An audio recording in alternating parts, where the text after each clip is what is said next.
মিঠুন চক্রবর্তীর শারীরিক অবস্থা স্থিতিশীল এবং তার চিকিৎসায় গঠন করা হয়েছে মেডিকেল বোর্ড। নিউরোলজি, কার্ডিওলজি ও গ্যাস্ট্রোএন্টারোলজি বিভাগের চিকিৎসকদের নিয়ে একটি গঠন হয়েছে বোর্ড এবং বর্তমানে সেই মেডিকেল দলের কড়া পর্যবেক্ষণে রয়েছেন তিনি। ধীরে ধীরে কথাও বলছেন চিকিৎসকদের সঙ্গে। তরল খাবার দেওয়া হয়েছে মিঠুন চক্রবর্তীকে। মিঠুন চক্রবর্তীর আপাতত অবস্থা স্থিতিশীল রয়েছে এবং তার চিকিৎসায় গঠন করা হয়েছে মেডিকেল বোর্ড।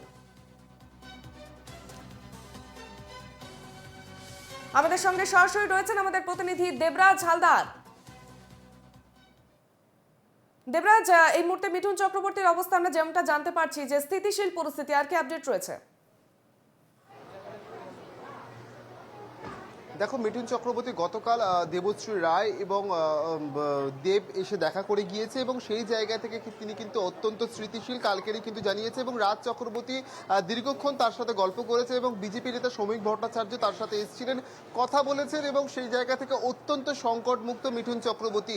এবং তুমি প্রথমেই যেটা বললেন, গ্যাস্ট্রোলজি, নিউরোলজিস্ট এবং কার্ডিওলজিস্ট ডাক্তাররা তাকে পর্যবেক্ষণে রেখেছেন কি সেই জায়গা থেকে তিনি সকালবেলা এবং গতকাল রাত্রেবেলা তিনি লিকুইড খাবার খেয়েছেন, তরল জাতীয় খাবার খেয়েছেন এবং তারপরে রাত্রেবেলা তিনি অনেকটা ঘুমিয়েছেন।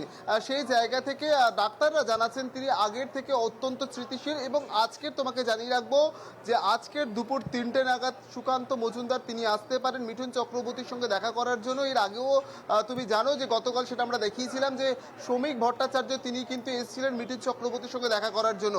90-এর দশকের অভিনেতা মিঠুন চক্রবর্তীর হঠাৎই অসুস্থ হয়ে যাওয়াতে কার্যত তার গুণমুগ্ধদের কাছে কিন্তু একটা চিন্তার একটা ভাঁজ ছিল এবং সেই জায়গায় থেকে গতকালই আমরা আপডেট দিয়েছিলাম যে মুহূর্তে যে মিঠুন চক্রবর্তী আগের তুলনায় অত্যন্ত সংকটমুক্ত, প্রয়োজন হলে আজকেরই তাকে কিন্তু ছেড়ে দেওয়া হতে পারে। তবে চিকিৎসকরা তাকে পর্যবেক্ষণে রেখেছে এবং জানাচ্ছে যে আরও একটু পর্যবেক্ষণে রাখা প্রয়োজন।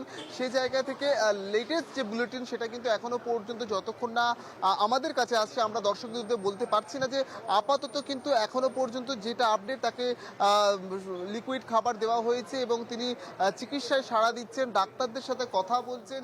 সেই জায়গায় থেকে তাকে গতকালে যখন তার বুকে ব্যথা নিয়ে তিনি হসপিটালে ভর্তি হয় সেই সময় তাকে কিছুক্ষণের মধ্যে দুপুর 3টে নাগাদ তাকে কিন্তু জেনারেল বেডে স্থানান্তর করা হয়। একেবারে ধন্যবাদ দেবরাজ তোমার।